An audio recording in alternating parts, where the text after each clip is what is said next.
Okay, good morning. Let's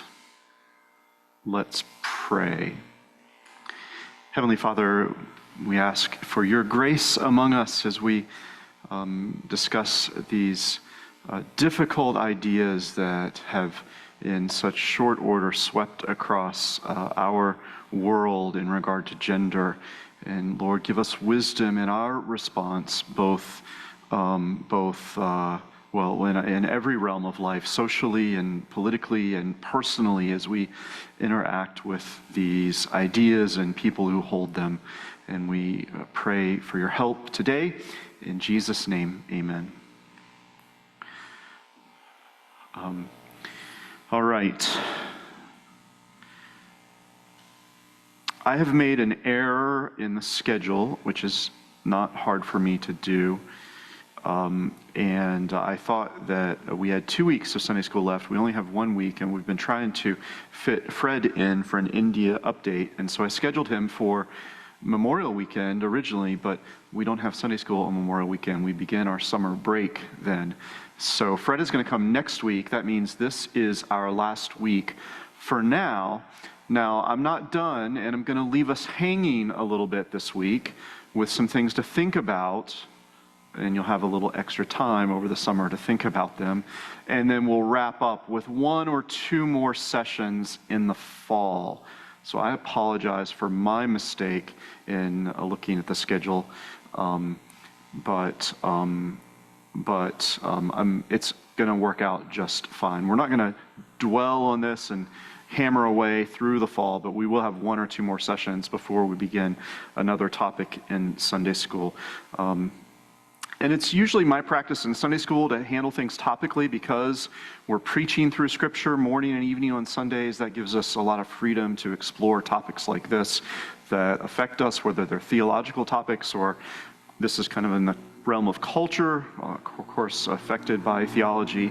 And we'll continue with that in our future Sunday school classes, whatever topics we choose. Now, last week I was not here, and you listened and saw Rosaria with her Ligonier interview, and Dave helped at least introduce that, I think. And it didn't leave any time for comments or questions based on what she said because it filled up the whole time. And I'm wondering if anyone has any additional thoughts, comments, or questions to fill in anything that she said. And she was talking, of course, about gender. She also touched on homosexuality and other things as well.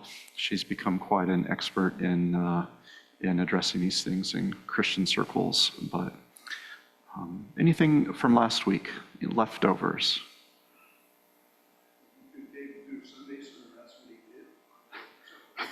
I asked him to do that, and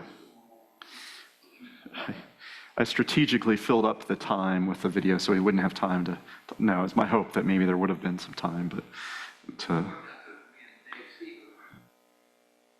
Okay, good. All right, so next week Fred will share, and the Sunday school kids will be invited to join us here. And I am going to leave us hanging a little bit this week because I have run out of time, but we will pick up in the fall with 1 or 2 more sessions. Okay.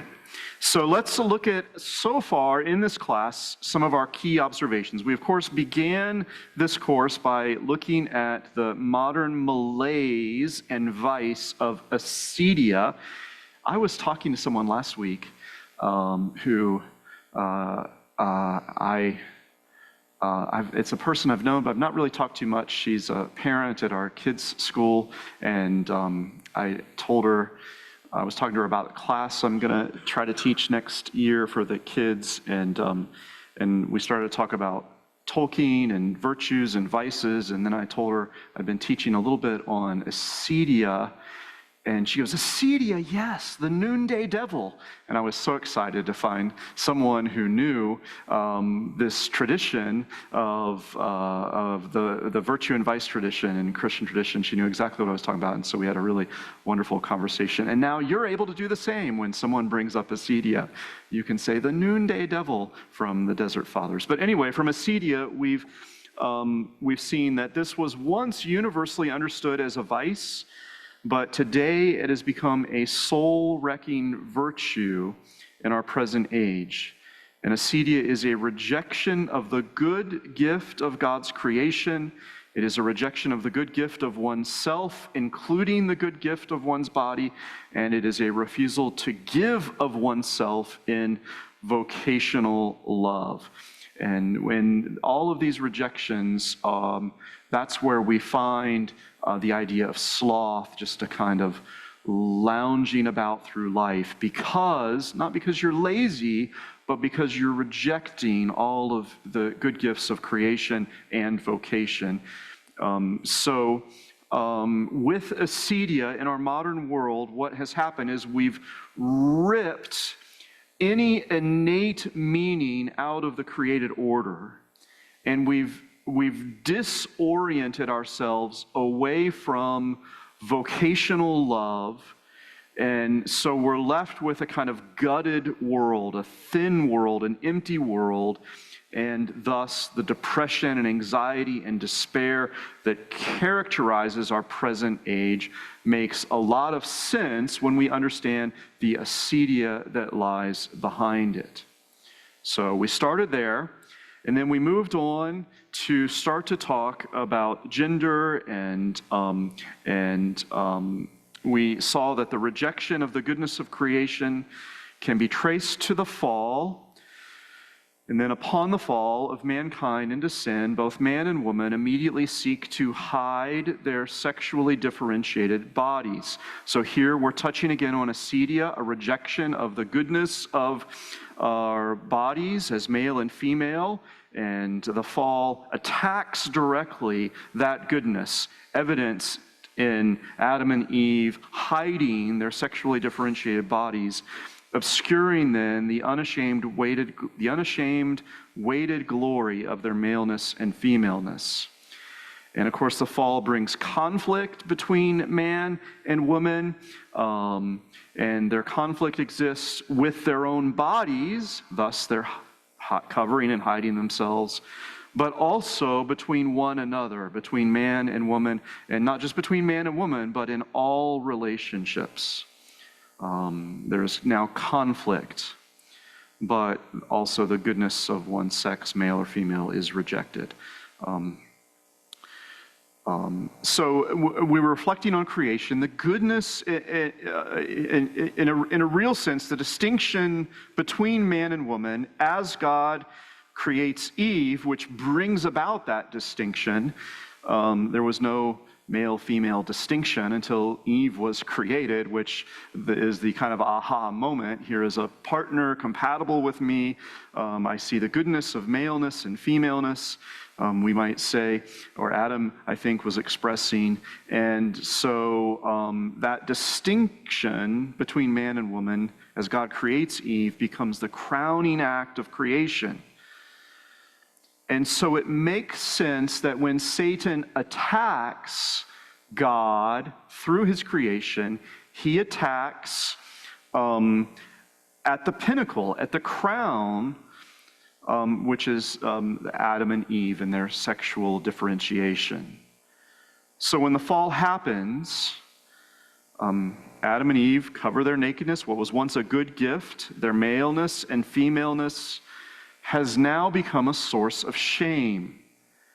And further, the harmony, union, and communion that they shared together as vice-regents over God's creation, both are given charge to exercise dominion over creation. That has now been so distorted that man and woman, as a result of the fall, will seek to exercise dominion over one another. And this is the history of humanity. It's the history of conflict, including the conflict that exists between man and woman. Boy, itch right back here. Okay. And we looked at Genesis 3:16 that highlights particularly this conflict between man and woman. The New Living Translation, if I might be allowed to use that, because I think Genesis 3:16 is translated in all kinds of different ways, but the New Living Translation, I would tend towards this idea. It translates as God is speaking to the woman, "You will desire to control your husband, but he will rule over you." I think that's a pretty good picture of how we should read Genesis 3:16. So this isn't declaring how things should be. Sometimes Christians read that as how things should be. It's declaring how things now are distorted and grotesque after the fall, so that women will seek control over men, and men will seek rule and dominion over women, so that it's a complete mess apart from the redeeming grace of Christ.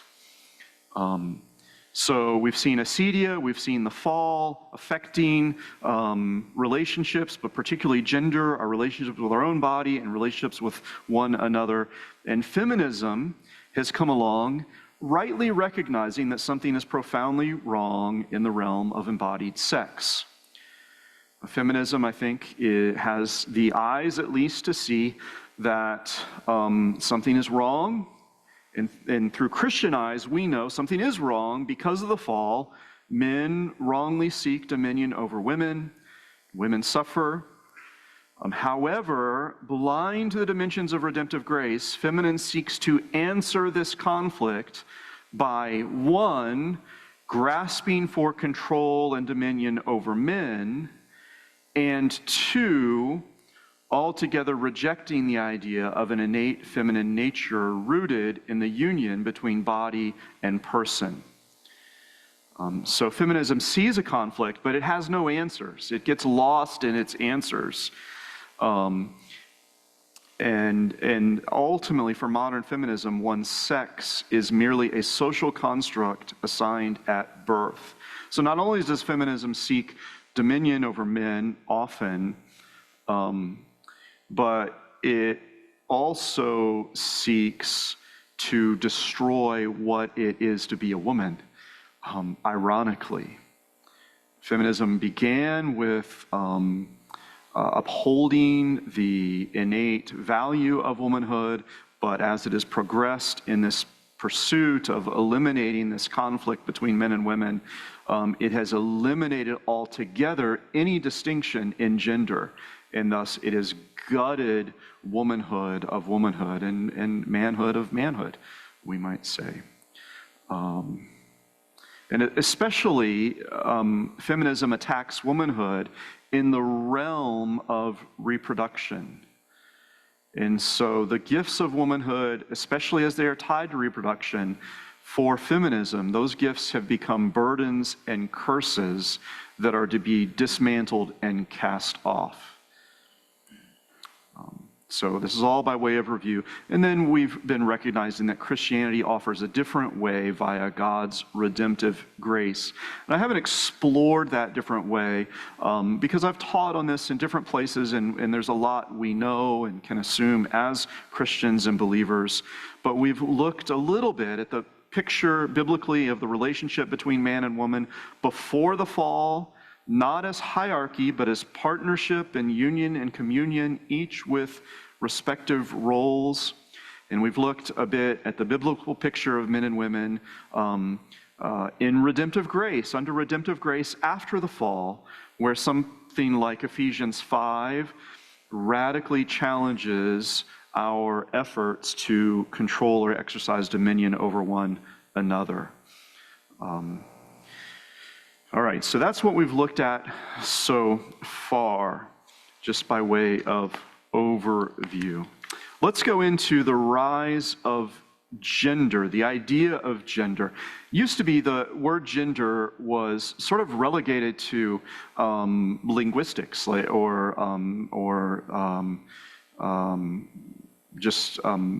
ideas within language. So there would be nouns or with either feminine or masculine gender, for example, and that's kind of where we left it. But in the middle of the 1900s, The idea of gender as its own thing, distinct from one's biological sex, became a more prevalent idea. And so we have this rise of gender where in the modern mind, gender is something, it's not your biological sex, it's something you choose for yourself. It's not something you are, and it's certainly not a good gift from God to be received with rejoicing. It's something that you choose. In the 1950s, the phrase gender role was coined by the psychologist John Money, and he drew a distinction between sex as a mere biological fact and gender as a social identity produced by culture. And so he would argue one's gender is not one's nature. You see the distinction that he's trying to think of and make. Okay, your sex is just a sort of the bare bones biology of who you know, of what you inhabit. It's not who you are, it's what you inhabit, but it's not your gender. Gender is something completely different, often shaped by cultural forces. So there's no fundamental or innate distinction or meaning in maleness or femaleness beyond the bare biological functions. And again, I'm using Abigail Favale's book. Some of you might have gotten this or reading this. I don't follow every argument that she makes. There are some places where I would want to challenge her. So if you are reading this, know that it's not a complete endorsement of her, but it is a very helpful analysis. And so something like this comes from her for sure, this analysis and this understanding of John Money's work, for example. So he was a psychologist. He's like, I think gender is just kind of something that is socially constructed. And unfortunately, a boy was brought into his care at one point whose boy parts had been mutilated in a botched circumcision. It's a baby. And John Money convinces the parents and the baby is a twin. So there are two brothers, identical twins. One of them is mutilated, and he convinces the parents to basically allow him to run this experiment where one of the mutilated boy will be treated like a girl, raised as a girl. Name is changed to Brenda, I think. They raise him like a girl. They entrust both boys to his clinical supervision, these parents. And of course, he's trying to explore this theory that gender is merely a social construct. So if you socialize the mutilated boy to be treated as a girl, then he will inhabit the world that defines womanhood and girlhood. They went on to continue to do surgeries on this boy to make him more girl-like. This is in the 1950s, and he's growing up, and then as a teenager, David, this boy, now called Brenda, becomes suicidal. He rejects his female identity eventually as he learns the truth from his parents. He undergoes more surgeries to attempt to reverse the forced reassignment that he was made to go through. And then eventually as an adult, he got married. He had 3 adopted children, but eventually he took his own life at the age of 38. And his brother, who had gone through the abusive treatments of this psychologist, also took his own life a couple of years before David did. So here's Money, the psychologist. He's trying to enact his theories in the lives of these 2 young boys, and it ends in a colossal disaster. You know, his theories are gender is merely a social construct. Doesn't matter what their biology is. We can raise them. One is a girl, one is a boy. And It's a catastrophic failure that leads to the death of both of them. But even so, his ideas take root in the academic world of feminism and gender studies. Excuse me. And these ideas become entrenched, and they're entrenched right now, so that this new division between sex as a biological reality and gender, a socially constructed reality, has a special appeal to feminism because it facilitates an important move beyond what was often thought to be what a woman is. You know, and we've seen women have suffered historically from reductive and misogynistic definitions of what it means to be a woman. Historically, arguments about womanhood have appealed to natural deficiencies in women in order to justify denying them certain rights, such as voting, attending medical school, etc. And so it's really become popular to say there's no distinction whatsoever between men and women other than a bare biology that means nothing. Even though, you know, we have the colossal failure of Money's experiments, for example.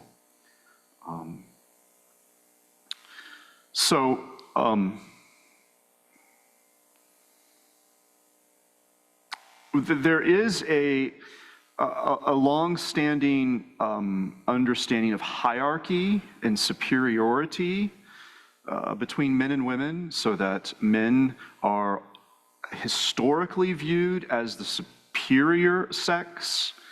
Men are above women in terms of ability and importance. And feminism has been grasping at ways to respond to this historical reality, and it's evidenced in our own country, and you know, not allowing women to vote, not allowing women to go to medical school, to seek higher degrees, things like that. And it's still prevalent today in the Christian world, not only in the world, but in the Christian world. So it's very easy to pick up a book by Christian men, or to find videos of Christian men who have hundreds of thousands of followers where, so again, this week I saw a video of a guy saying, it's a pastor saying, and his wife was reading a book, a theological book on baptism, infant baptism, and he said, no, she's not reading that book. I'm not letting her read a book on infant baptism. I haven't read it yet, and she can't be thinking these kind of thoughts if I'm not the one basically giving her these thoughts. And so here's a man who can't trust his wife on what she reads, and so he either allows or disallows her reading list. Husbands, this is not how you should treat your wives. Because implicit in this idea is there is a deficiency in their thinking that doesn't allow them to choose what to read on their own. And the thing about this example is she's not reading a bad book full of error. You know, it's not a book by a liberal feminist author where a husband or a wife, if your husband's reading that, you might say, what are you reading? What are you reading? It's a good book that she was reading. So we see that entrenched. Feminism is trying to respond to this, but all of this can be traced back to the fall. That's what we want to affirm. As sin enters the world, Genesis 3, you know, this is what sin does. It leads to this conflict between men and women. And so feminism, in order to elevate women to a place of equality, or sometimes superiority, and I think that was especially true in the older feminist movements, maybe. I am woman, hear me roar. And I think there were sometimes ideas that there's a superiority there instead of a mutual partnership. But anyway, feminism has rejected the premise that men and women are essentially and ontologically different. Because the logic that has often taken place is men and women are essentially different. Men are the superior sex, and therefore there is a hierarchy of men over women, with men always in dominion or control. And feminism has said, okay, this is a problem, that kind of thinking, but they have gone all the way back to the first premise, which we would affirm, and that first premise being that men and women are essentially and ontologically different. They have rejected that difference, and they've said gender is merely a social construct. And so that's where we are right now. And gender, if it is a social construct, then it is not fixed or rooted in any reality. And this means when it comes to discussion about gender in today's world, there is complete chaos in how the modern world understands gender. Anything goes. It's kind of a name it or claim it world in which we live. And that brings us to our discussion here on genderwalkie. And again, this is Abigail Favale's language. Are there any questions at this point? Mark?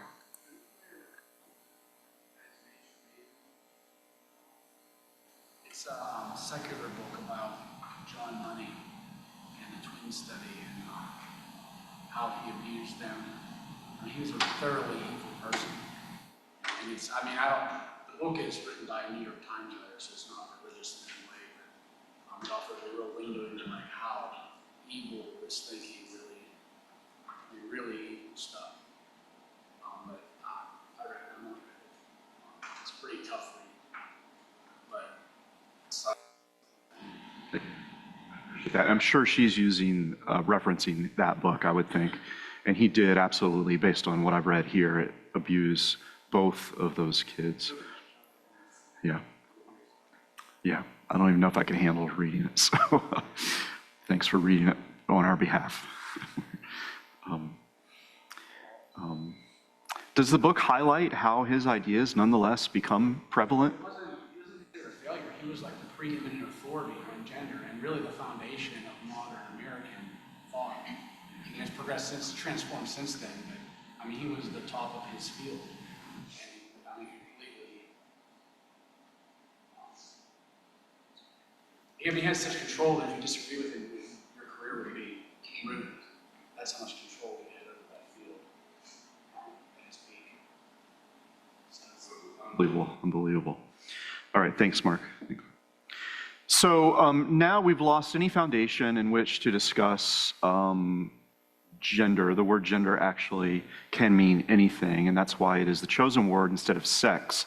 So it used to be, when you filled out a form, it would say sex, M or F.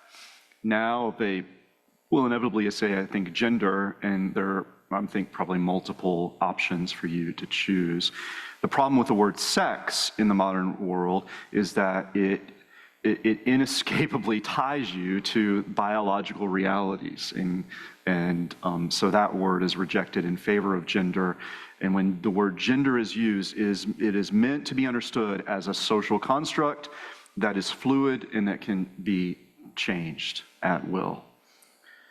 And so this leads to chaos, and here's an example of the chaos with different views of gender.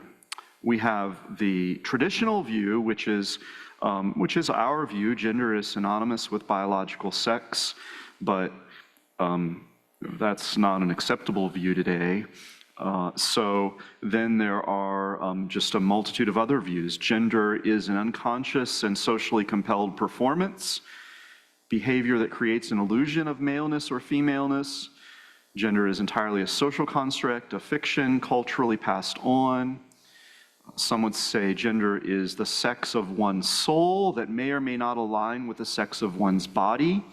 So this is interesting because this argument suggests there is something innate about one's gender, but it relates not to your body, to your soul, but it is, here's the interesting thing, it is undeniably innate.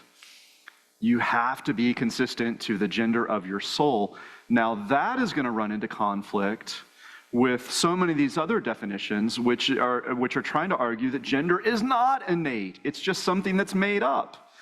So there's this chaos here. Gender is a spectrum, not binary. There are agender people, persons without gender, bigender, having two genders, exhibiting the cultural characteristics of male and female roles, trigender, which is someone who identifies as kind of a third category that's neither male nor female, demigender, a person who feels partially but not completely connected to a particular gender identity, demifluid, a person whose gender identity is partially fluid, and pangender, a person identifies with a multitude and perhaps infinite number of genders. So this is kind of where we are. Now, what's interesting is as I was typing these out on my computer, and these are all from Abigail, spell check only flagged one of those words, which says to me, and I forget which one, maybe demifluid or demigender, which says to me all of these others have become kind of standard par for the course in writing today. I would assume 10 years ago, spell check would have flagged almost all of them, but not today. All right, so there's chaos today, and and I think it highlights the reality. If you try to live contrary to the innate truth that is woven into this created order, you're going to end up in a world of confusion and chaos. That's not only true in regard to just these conflicting definitions of gender, but it also becomes true in people who seek to live out a gender that is not related to who they actually are as God made them. Oftentimes, when we encounter someone who is taking on the identity or gender of something contrary to who they actually are, they are living in a chaos that they're trying to escape from, but they're only amplifying by refusing to receive their physical selves, their bodies, as a good gift of God. And this goes back to acedia. If you refuse to receive who you are, body and soul, as a good gift from God, it is only going to lead to more chaos and more pain. Now, Abigail will go into many personal examples that we don't have time for of people she knows and has interacted with, personal stories of people that have sought to live contrary to their biological sex and the pain that has amplified in their lives, and sometimes their story back to a return back to their biological sex. We don't have time for that, but those stories are there. Now, in the face of such evil, is there room for compassion? So,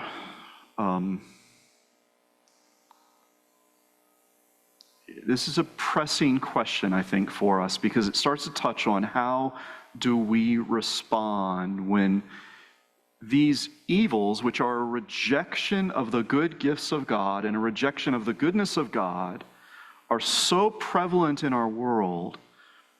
Is there room for something like compassion? I don't know if compassion is the best word, as we respond to these things. Now, I'm going to talk here for a minute before I'm gonna take questions, but this is where I'm gonna have to leave us hanging until we return in the fall and complete this class. And again, we'll just have one or two more sessions in the fall. But I'm thinking back to Mark asking a question a few weeks ago, is there evil in all of this? Is Satan behind this? I think Mark was asking. And we want to say gender confusion is diabolical, because it is a rejection of the goodness of God's gift, and it is a rejection of God, and it is rooted in a hatred of God, and it parallels the exact way Satan tempted Eve in the garden. Satan introduced the idea to Eve that you are not enough. As God made you, you are not enough, And through Satan's lies, he tempted her to believe that she could be something more than or other than the person God made her to be. She'll have a new way of knowing, a new way of being. And so we can see this temptation to be something other than who made you be goes all the way back to the diabolical nature of the temptation in the garden. So the gender chaos and confusion of our present age is not a matter of indifference. It is a great evil that is to be denounced. But is there room for compassion and care and even patience for those who embrace these ideas? And here we have a quote, and this is in our bulletin this week from Augustine, that is going to help broadly orient us. Augustine urges a general patience with our enemies. In the city of God, he says, "The pilgrim city of Christ the King must bear in mind that among her enemies are hidden her future citizens.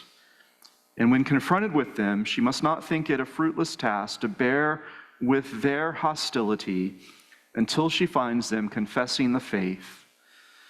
So that's a helpful kind of orientation, right, from Augustine as he is thinking about the world versus the church, and he urges patience. And I think, just moving a little beyond what Augustine says here, I think it's also helpful for us to distinguish, when we're thinking about gender, between those who cast the spell, and particularly feminist and gender theorists. John Money, as Mark has highlighted, is one who cast the spell.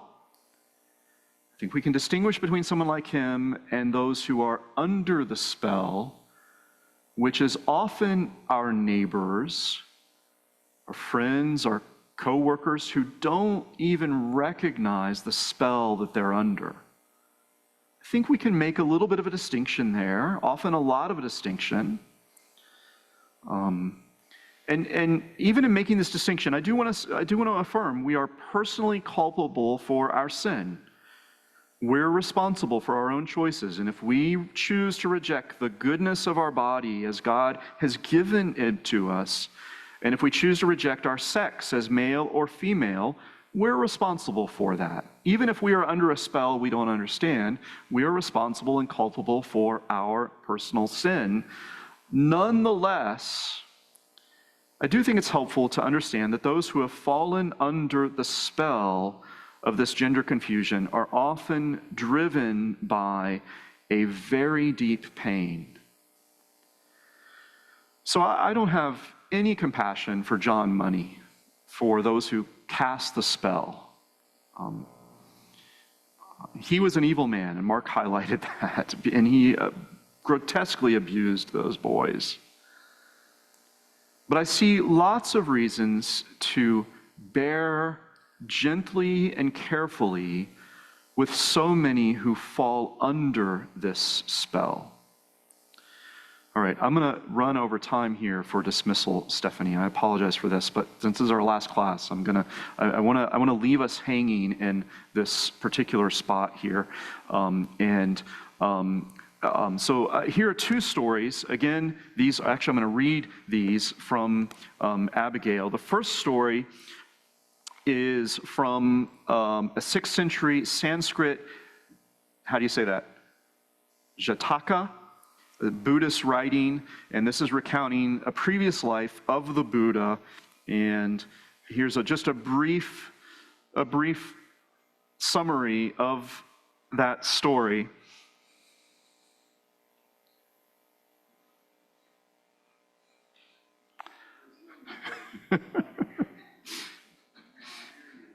All right.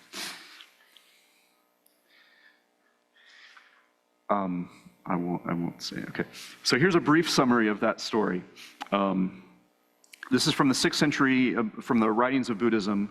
In this story, a bodhisattva named Rupyavati, so I don't know if it's some form of I don't know what this is, but a goddess of some kind. So this Rupyavati cuts off her own breast to feed a starving mother who is about to eat her newborn child out of desperation. Rupyavati is praised for this radical act of self-sacrifice, and in recompense, her breasts are divinely restored. Her womanhood is divinely restored. And then this is Abigail writing. She says, thus far, this story is viscerally beautiful and sharply affirming of the feminine. A woman saving another woman from death through the gift of her own life-giving flesh. Life and death edge close together here, almost blurring into one another. The new mother is on the brink of killing that to which she just gave life until Rupyavati intervenes, and the specter of death is driven away by a gesture of self-giving love. And she's highlighting just this beauty of the feminine in this story. But then she says the story does not end there. After Rupyavati's female body is restored to wholeness, she makes a request to the Lord of the gods to be freed from her body altogether.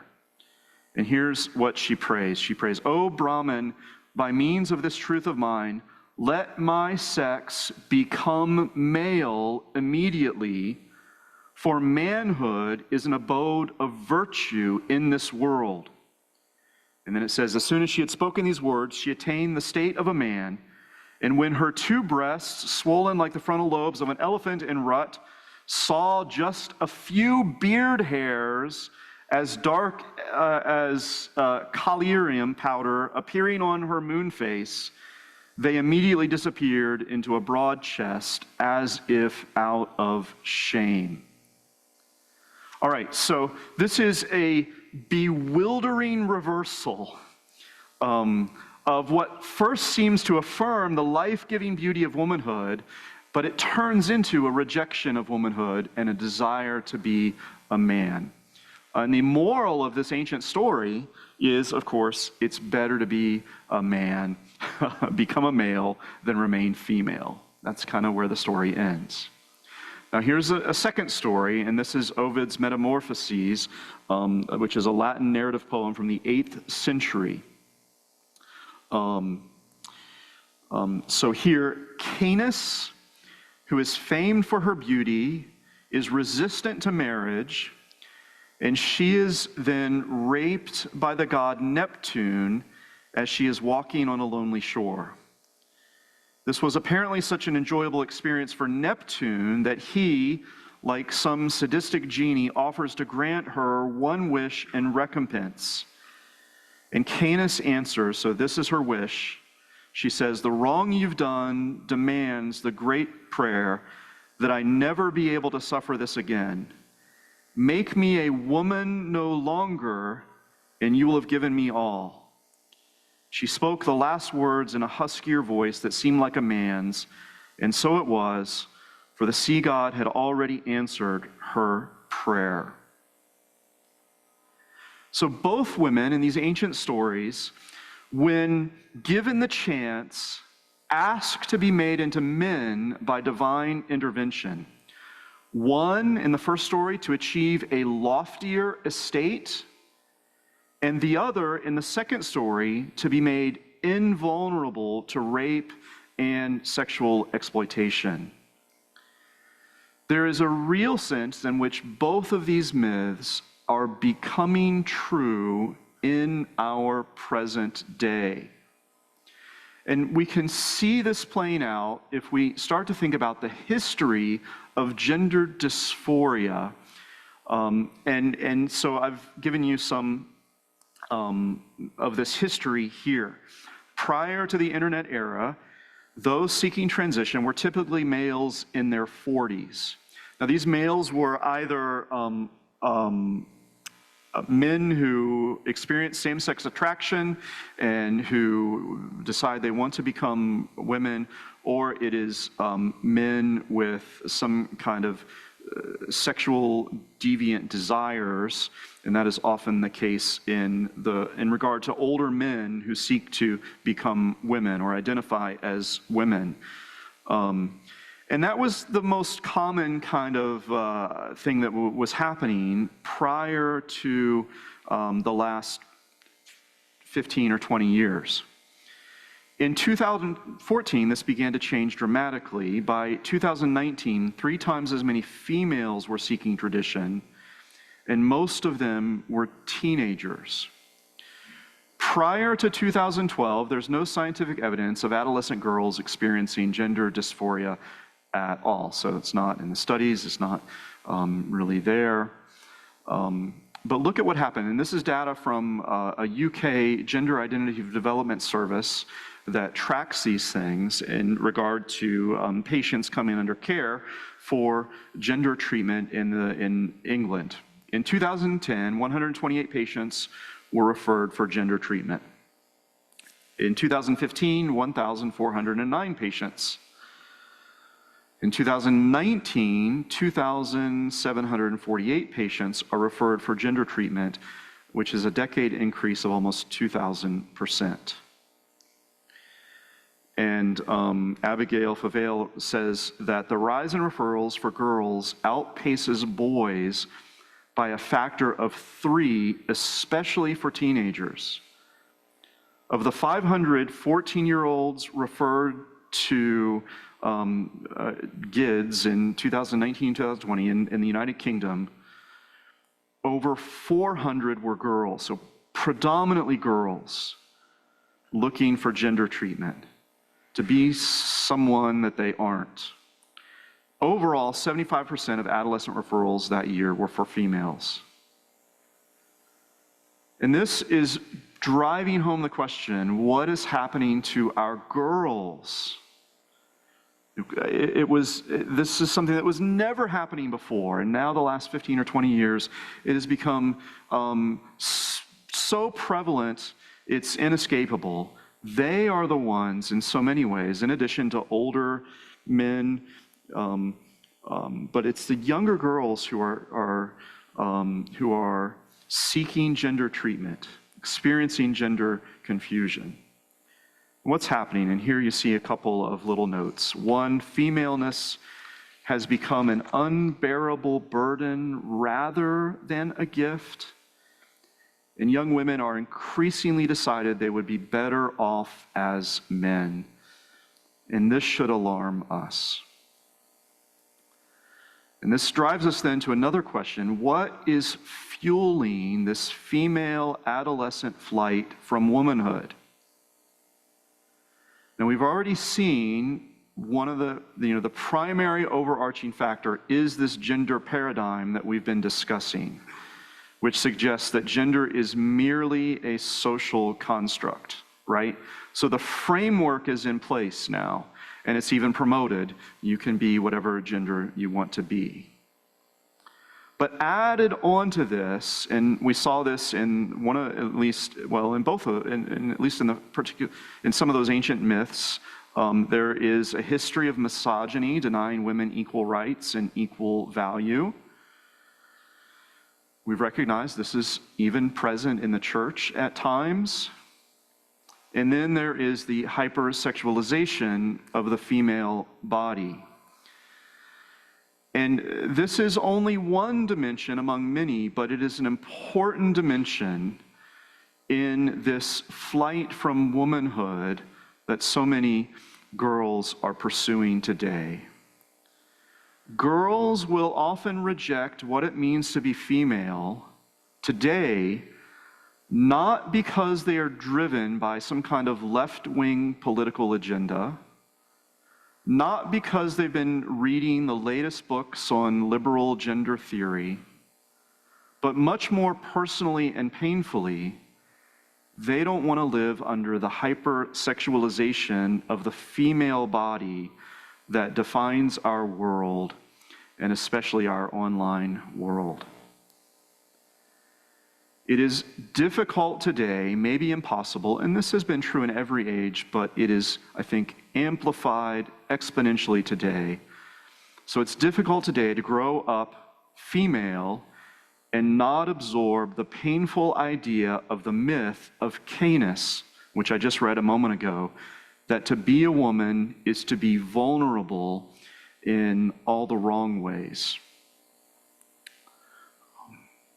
Doesn't this start to change how we think about this gender dysphoria, where once we may have been ready to arm ourselves for a culture war against those who promote this idea, to bring us to a place where we might say, wait a second, what is happening at a deeper level?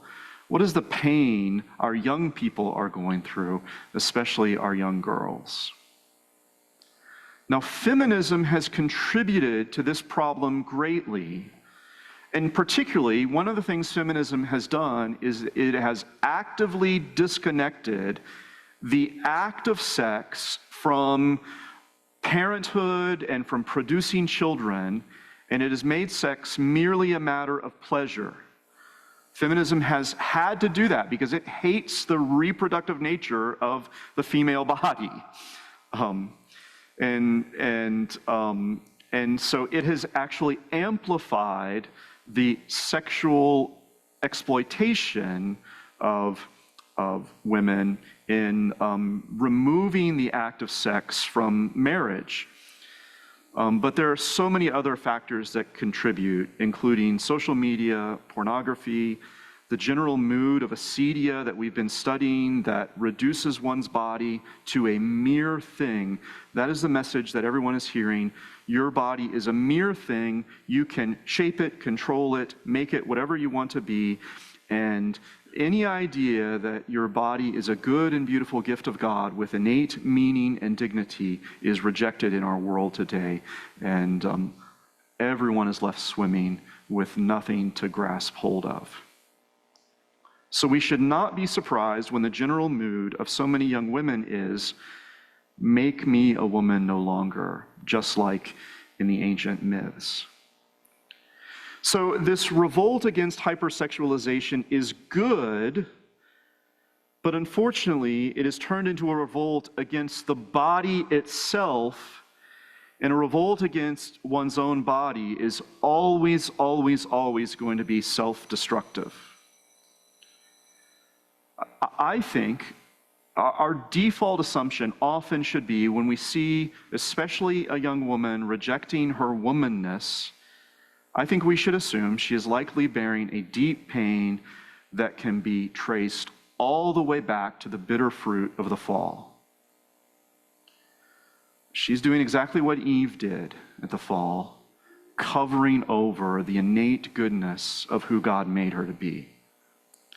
So I believe there is room for patience and compassion, especially for young women who seek to change gender or pronouns or to loose themselves in other ways from the burdens of womanhood. Nonetheless, we also want to say that the better rebellion, we want to actually encourage rebellion, but there is a better rebellion. It's not a rebellion against one's body. It's a more difficult rebellion, which is that of learning to see one's beauty and dignity as a woman amidst a culture that denies it. That's the rebellion we want to promote. And we can do it for manhood as well, in similar ways. And this is where I'm going to leave us hanging until we come back after the summer. We only have one or two more sessions. We're not going to dwell on this forever, but I think it's important for us to distinguish between those who cast the spell and those who are under the spell. And the reason I'm not all that interested in a cultural war against those who we do want to, there are great evils happening from those who cast the spell. John Money is an example, and his ideas are now legislated. So we do want to fight against those things. But at the same time, I don't think a culture war is the way into the heart of those who are under the spell. I think we as Christians have an opportunity to cast an extraordinary and wonderful view of maleness and femaleness and human sexuality that rebels not against who we are, not against who God made us to be, but against everything that is wrong in the world. So before I go out there and bash some heads, I need personally to bring my own ideas about maleness and femaleness and sexuality out of the cultural captivity that they are so often in, into the radical world of biblical truth. and under the radical rule of biblical truth.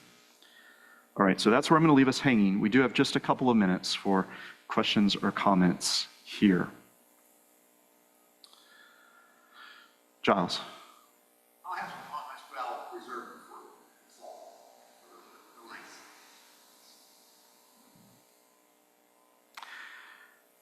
All right.